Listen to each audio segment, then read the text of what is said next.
Terima kasih untuk Anda yang masih bergabung bersama kami di Ideas Second Session Closing, dan di segmen ini kita akan coba review bagaimana perdagangan di sepanjang hari ini, proyeksi untuk jangka pendek, jangka menengah ataupun untuk jangka panjang. Dan kami juga masih mengundang Anda untuk bisa berpartisipasi di telepon interaktif kami di 021 di 515 di 3170 dan juga WhatsApp interaktif kami di 0812 di 1398 di 3749. Dan sebelum kita review, kami punya satu informasi untuk Anda terlebih dahulu. Informasi selengkapnya dapat Anda saksikan tayangan berikut ini.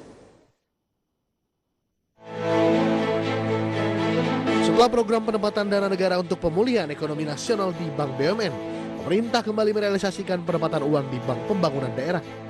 Penempatan dana di BPD ini merupakan tahap kedua setelah penempatan tahap pertama di Bank Himpunan Milik Negara sebesar 30 triliun rupiah. Menteri Keuangan Sri Mulyani mengungkapkan pemerintah menempatkan dana sekitar 11,5 triliun rupiah di 7 bank pembangunan daerah. Tujuan penempatan dana tersebut untuk mendorong ekonomi di daerah dalam rangka pemulihan ekonomi nasional. Nantinya dana tersebut tidak diperbolehkan untuk BPD membeli surat berharga negara dan falas. Penempatan dana negara untuk pemulihan ekonomi nasional di Bank Pembangunan Daerah meliputi Bank DKI sebesar 2 triliun rupiah, Bank BJB 2,5 triliun rupiah, Bank Jateng 2 triliun rupiah, Bank Jatim 2 triliun rupiah, dan Bank Sulut Go 1 triliun rupiah. Sementara itu, dua BPD lainnya masih sedang dievaluasi untuk penempatan dana tersebut, yakni BPD Bali dan BPD Daerah Istimewa Yogyakarta dengan alokasi masing-masing 1 triliun rupiah. Berbagai sumber IDX Channel.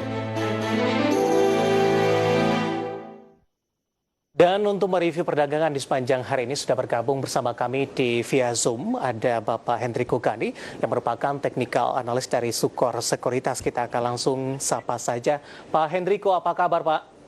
Halo Mas, sore. Baik. Terima kasih Pak Hendriko sudah meluangkan waktu di IDX Channel.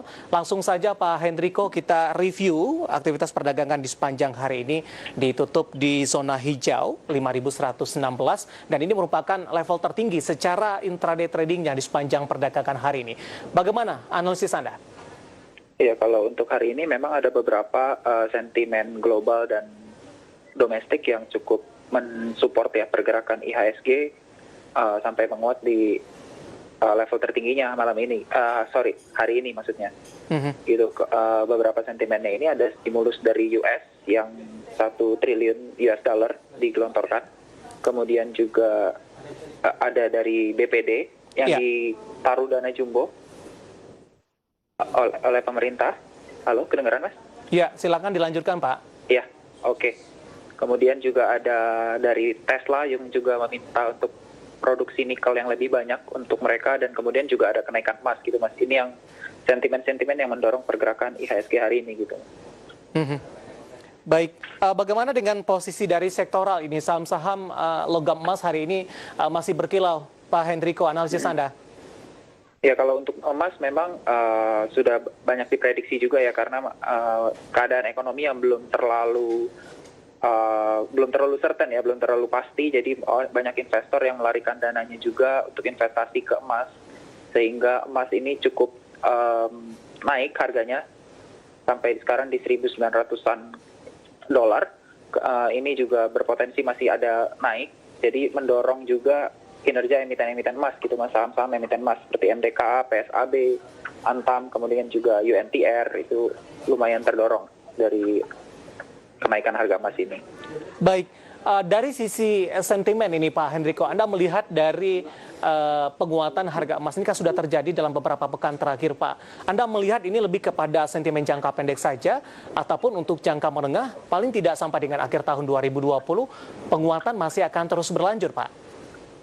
Saya rasa bukan sentimen jangka pendek ya Mas ya, mungkin masih jangka menengah. Melihat ekonomi yang juga belum certain, antara kebetulan juga di kuartal 3 ini kita masih ada potensi untuk resesi ya, antara minus 1 sampai 1% diprediksi GDP kita di kuartal 3 ini, yang artinya kita ada potensi terjadi resesi di kuartal 3 gitu. Jadi dengan uncertainty yang ini, dan beberapa negara juga masih suffer ya dengan akibat potensi corona ini, emas masih ada potensi untuk meningkat lagi Mas. Baik, artinya dengan kondisi saham-saham untuk produsen logam emas ini dengan sudah mengalami penguatan signifikan, terutama bagi yang sudah ambil posisi ataupun bagi yang belum, rekomendasi Anda seperti apa Pak?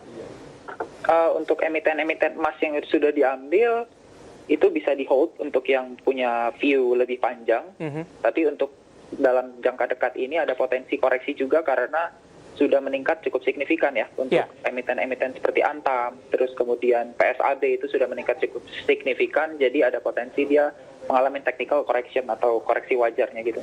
Baik, sudah ada beberapa pertanyaan yang masuk di WhatsApp interaktif kami, Pak Hendriko.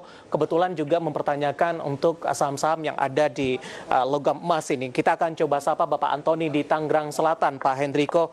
Antam, support dan resistennya, kemudian tren ke depan akan seperti apa? Analisis Anda untuk Antam. Oke, untuk Antam ini kebetulan sekarang ada di resistennya Mas ya. Di level 725 ini kalau masih berhasil menembus juga dan bertahan di atas ini, ada potensi dia menguat ke level 750 Mas, 750 sampai 775. Ya, dengan menguat 5,84%, ada potensi profit taking tidak Pak? Untuk profit taking saya rasa belum sih Mas untuk level ini. Ada potensi kemungkinan masih bisa ditembus ya. Apalagi kalau emasnya masih menaik lagi nanti malam, masih ada potensi untuk Antam ini naik lagi gitu Mas. Bagi yang ingin ambil posisi, masih direkomendasikan untuk masuk?